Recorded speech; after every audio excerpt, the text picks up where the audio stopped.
J'aimerais devenir éleveuse laitière. Je voudrais être éleveur laitier. Je veux être éleveuse de chevaux. J'ai toujours voulu travailler dans les chevaux en fait. Ça a toujours été ça. Je monte depuis que je suis toute petite et tout. On transforme une passion en une profession. On voit vraiment que les jeunes, quand ils arrivent, sont vraiment tous motivés. Alors motivés par leur passion, pas spécialement par leur future profession. Et c'est en ayant les cours, en voyant ce qui se passe, en faisant des stages en entreprise qui leur permettent de voir la réalité du monde professionnel, que là ils se construisent. En troisième, j'ai fait un stage dans une bergerie. Je balayais, je faisais la traite aussi. Et elle faisait du fromage. Du coup, je l'aidais, de la vente. Tout de suite après, je savais que j'avais envie de continuer dans ce milieu. Mes parents ont été surpris, mais ils ont compris et m'ont aidé à faire mon projet. Une partie des formations amène effectivement à être agriculteur, mais la plus grande majorité des formations de l'enseignement agricole amènent à tout autre métier qui sont en rapport avec la nature, le service à la personne, les animaux dans le sens large. C'est réducteur de penser que l'agriculture s'arrête à l'exploitation d'un champ. Je pense que chacun peut y trouver son compte en fonction de ses envies, en fonction de ses qualités.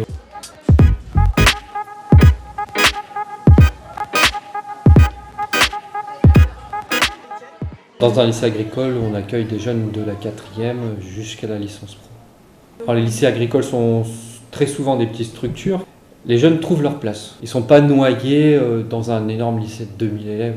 Voilà. Les enseignants connaissent très rapidement leur prénom, la vie scolaire aussi. Donc c'est vrai qu'il y a ce côté familial. On n'a pas que maths, français, anglais, histoire géo, que les cours généraux. Et on a d'autres matières, informatique, zootechnie, agroéquipement, agronomie. Et nous, le jeudi matin, on doit aller faire les box au centre équestre. Bonjour, à votre avis, à quoi correspond La cette spécificité, c'est d'allier à la fois l'enseignement théorique et l'enseignement pratique. Donc une grande partie de cours se font bien sûr en classe comme partout, mais une autre grande partie se fait à l'extérieur. Donc pour toute la partie pratique liée aux animaux, par exemple, les élèves vont avec leurs enseignants sur des exploitations pour voir comment on manipule les animaux.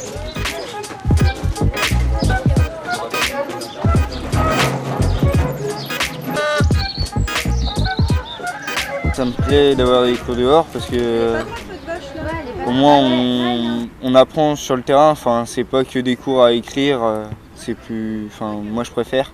J'avais un peu marre d'être enfermée, du coup je me suis dit pourquoi pas changer de lycée et essayer l'agriculture.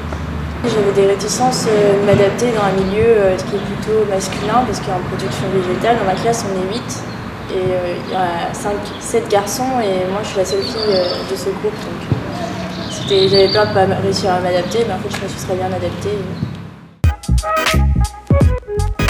Il y a énormément d'établissements agricoles qui ont des internats. Comme on offre des formations un peu spécifiques, les jeunes viennent de quasi toute la France pour certains diplômes.